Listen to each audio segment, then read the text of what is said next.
Assalamualaikum warahmatullahi wabarakatuh. Perkenalkan, nama saya Melinda. Kali ini saya akan membahas materi tentang manajemen waktu.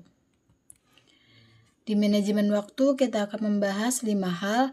Yang pertama ada pengertian manajemen waktu, yang kedua ada karakteristik manajemen waktu yang sukses, ketiga ada dampak manajemen waktu yang buruk, keempat ada manfaat manajemen waktu, kelima ada tips manajemen waktu. Kita akan membahas yang nomor 1, yaitu pengertian manajemen waktu. Manajemen waktu di dalam sebuah perencanaan kegiatan merupakan suatu teknik untuk mengatur dan meningkatkan penggunaan waktu secara efektif. Ada beberapa menurut para ahli. Pengertian manajemen menurut Atkinson, manajemen waktu adalah suatu jenis keterampilan yang berkaitan dengan berbagai bentuk, upaya dan tindakan individu yang dilakukan dengan terencana agar seseorang mampu memanfaatkan waktu sebaik mungkin. Menurut Forsyth, manajemen waktu adalah sebuah cara untuk membuat waktu terkendali sehingga dapat menciptakan efektivitas dan produktivitas. Menurut Akram, manajemen waktu adalah kemampuan menggunakan waktu dengan efektif untuk memperoleh manfaat yang maksimal. Menurut Orr, manajemen waktu adalah pemanfaatan waktu untuk melakukan hal-hal yang dianggap penting dan sudah dicatat di tabel kerja. Menurut Lehman, manajemen waktu adalah penggunaan dan pemanfaatan waktu sebaik mungkin dengan membuat rencana aktivitas yang tersusun. Menurut Davidson, manajemen waktu adalah sebuah cara untuk memanfaatkan waktu dengan sebaik mungkin di mana seseorang bisa menyelesaikan pekerjaan dengan cepat dan cerdas. Sedangkan menurut Frederick Winslow Taylor, manajemen waktu adalah sebuah proses pencapaian tujuan utama kehidupan sebagai hasil dari mengenyampingkan kegiatan yang kurang bermanfaat dan memakan banyak waktu. Yang kedua, karakteristik manajemen waktu yang sukses. Yang pertama ada evaluasi. Luangkan beberapa hari untuk mencatat waktu yang telah digunakan untuk mengerjakan tugas sehari-hari. Tentukan apa yang ingin dicapai, kemudian tandai aktivitas yang tidak termasuk dalam kategori tersebut.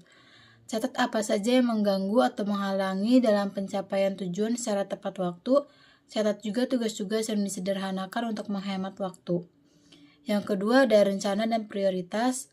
Luangkan waktu di awal hari dan di malam hari setiap hari untuk membuat rencana dengan memprioritaskan tugas berdasarkan tujuan yang ingin dicapai. Bawa kemanapun agenda yang sudah dibuat agar tetap fokus dan ingat dengan hal-hal yang ingin dikerjakan. Dengan begitu, kamu dapat memiliki panduan dalam aktivitas keseharian yang kamu kerjakan sehingga waktu yang ada tidak terbuang percuma. Dengan mengelola waktu yang kamu miliki, menandakan bahwa ada tujuan yang ingin dicapai, sehingga pencapaian tujuan tersebut menunjukkan kesuksesan akan lebih mudah diraih. Seperti halnya yang dibahas pada buku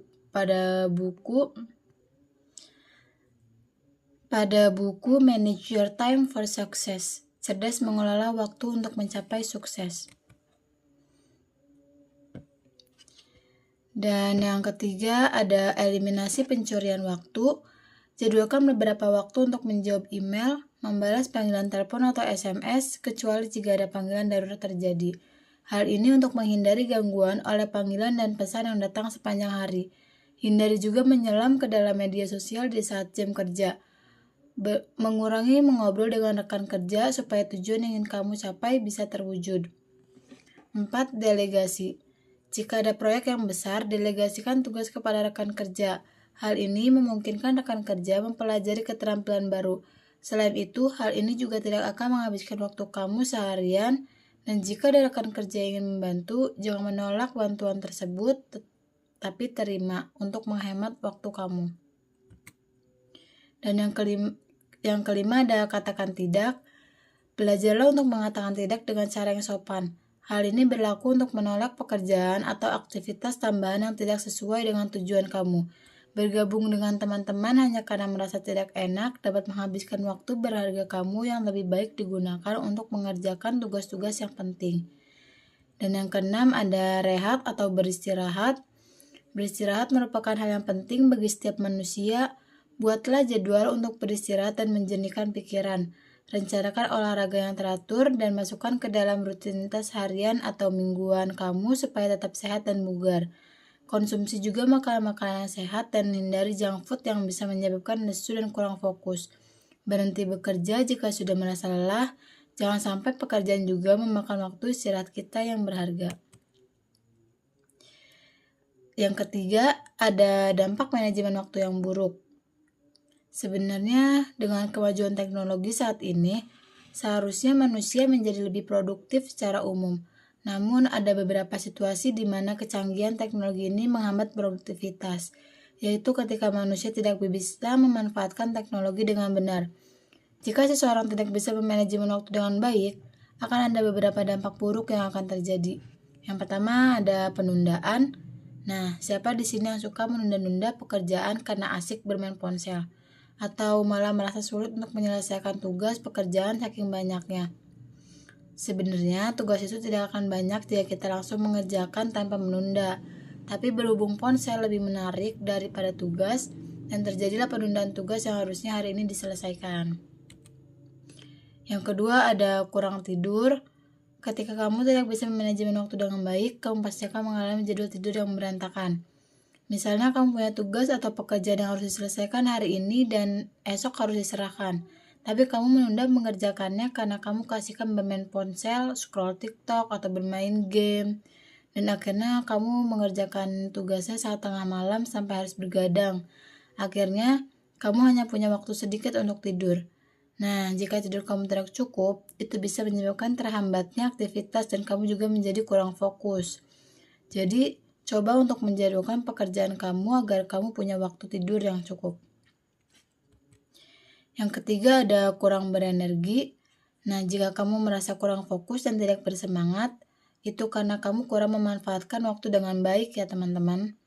Jadi, kamu bisa evaluasi apa saja nih yang kamu lakukan ketika di pagi hari dan malam hari. Dengan begitu, kamu bisa melihat aktivitas yang berlebihan dan bisa memanage waktu untuk besok. Yang keempat ada tidak tepat waktu. Tidak tepat waktu itu merupakan salah satu akibat dari manajemen waktu yang buruk. Misalnya kamu datang terlambat ke kantor karena telat bangun, akibat jam tidur yang sedikit, atau pulang lebih cepat dari kantor. Kamu mungkin meninggalkan sebagian pekerjaan kamu yang belum diselesaikan. Selain itu, penting untuk menyamakan jadwal dengan rekan kerja jika kamu bekerja bersama orang lain. Yang kelima ada terburu-buru. Nah, siapa di sini yang sering mengerjakan tugas dengan terburu-buru? Mungkin kamu menentukan tenggat waktu yang tidak realistis untuk tunduk pada komitmen yang berlebihan. Jadi, mulai sekarang coba untuk mengatur waktu dengan baik agar tugas selesai dengan maksimal dan memuaskan. Yang keenam ada disorganisasi. Nah, siapa di sini yang merasa dirinya tidak teratur? Seperti tidur di pagi hari, sedangkan malamnya bekerja atau hanya untuk bermain ponsel sehingga menyita waktu pekerjaan atau waktu tidur kamu. Hal tersebut dapat memperburuk manajemen waktu ya teman-teman. Jadi coba mulai sekarang selalu mencatat kegiatan apa saja yang akan dilakukan dari mulai bangun tidur sampai tidur lagi, agar waktu kalian tuh tidak terbuang sia-sia gitu. Yang terakhir ada waktu kerja dan hidup yang tidak seimbang. Nah, siapa juga di sini yang terlalu banyak bekerja atau terlalu banyak bersenang-senang di luar? Jika iya, berarti kamu memiliki manajemen waktu yang buruk. Nggak buruk juga sih, tapi nggak ada salahnya juga kok untuk bersenang-senang. Hitung-hitung refreshing setelah pusingnya mengerjakan tugas yang banyak gitu. Tapi jangan lupa juga dengan tujuan yang ingin kamu capai ya. Jadi terus berusaha untuk terus memanajemen waktu kamu dengan kerja dan kehidupan yang seimbang. Sehingga kamu merasa lebih produktif setiap harinya. Yang keempat ada manfaat manajemen waktu. Manajemen waktu itu ada satu, membuat seseorang menjadi tepat waktu dan disiplin. Nah, untuk memanfaatkan waktu dengan baik, seseorang harus menyiapkan deretan rencana tugas-tugas apa saja nih yang ingin dikerjakan ketika di pagi hari atau malam hari. Hal ini akan memberikan seseorang pemahaman tentang apa saja yang ia kerjakan. Dengan begitu akan menghasilkan pekerjaan yang baik. Dan yang kedua ada manfaat manajemen waktu membuat seseorang menjadi lebih rapi atau terorganisir. Misalkan menjaga barang-barang sesuai dengan tempatnya bertujuan untuk meminimalisir waktu untuk mencari-cari barang tersebut jika dibutuhkan. Orang dengan manajemen waktu yang baik akan menjaga meja kerjanya atau area belajarnya menjadi lebih bersih dan teratur. Yang ketiga, ada manajemen waktu meningkatkan moral seseorang dan menjadi lebih percaya diri.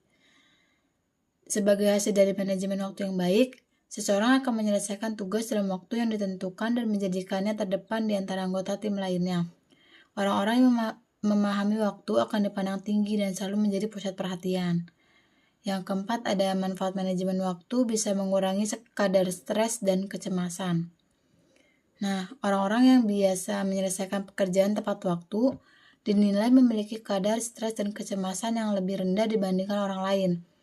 Karena jika kamu mengerjakan tugas sampai menunda-nunda dan tetap fokus pada tugas, maka tugas kamu akan cepat selesai dan kamu punya banyak waktu untuk beristirahat, atau waktu untuk keluarga, atau bisa juga keluar bersama teman. Nah, setelah manfaat, kita akan membahas tips manajemen waktu. Yang pertama ada tentukan skala prioritas. Menentukan skala prioritas atau urutan kegiatan dari yang paling penting hingga ke yang kurang penting. Yang kedua ada membuat jam atau timetable. Menyusun skala prioritas saja belum cukup ya teman-teman. Jika kita tidak bisa menentukan beberapa durasi dalam mengerjakan kesibukan itu. Jadi kita bisa membuat jadwal atau timetable agar bisa memonitor dengan baik target apa saja yang harus dikerjakan hari ini dalam waktu sehari.